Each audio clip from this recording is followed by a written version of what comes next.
ठिकाणी त्यांनी घोषणा केली होती की 12 मार्चपर्यंत संपूर्ण महाराष्ट्रातील ज्या पात्र लाडक्या बहिणी आहेत तर यांना यापूर्वी फेब्रुवारी महिन्याचा हप्ता वितरित करण्यात आला होता आणि दुसऱ्या टप्प्यामध्ये म्हणजेच 12 मार्च अखेर संपूर्ण महाराष्ट्रातील ज्या पात्र लाडक्या बहिणी आहेत तर यांना मार्च महिन्याचे 1500 रुपये येऊन जाणार आहेत। तर अशी त्यांनी अधिकृत घोषणा केल्यामुळे आज संपूर्ण महाराष्ट्रातील लाडक्या बहिणींना उर्वरित जो 1500 रुपयांचा जो मार्च महिन्याचा हप्ता आहे तो जमा होणार आहे। तर अशा प्रकारे ज्या लाडक्या बहिणींना फेब्रुवारी महिन्याचे 1500 रुपये मिळालेले आहेत त्यांना कन्फर्म मार्च महिन्याचे पैसे येणार आहेत। परंतु संपूर्ण महाराष्ट्रामध्ये तब्बल 9 लाखांपेक्षा जास्त अपात्र बहिणी आहेत तर यांना मात्र हे दोन्ही हप्ते येणार नाहीये। तर संजय गांधी निराधार योजनेअंतर्गत ज्या लाभार्थी महिला लाभ घेत आहेत तर त्यांना यातून वगळलेला आहे।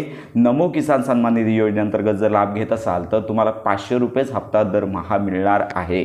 तर अशा प्रकारे संपूर्ण महाराष्ट्रातील लाडक्या बहिणी आहेत, जास्तीत जास्त संख्या आहे ज्यांना मार्च महिन्याचा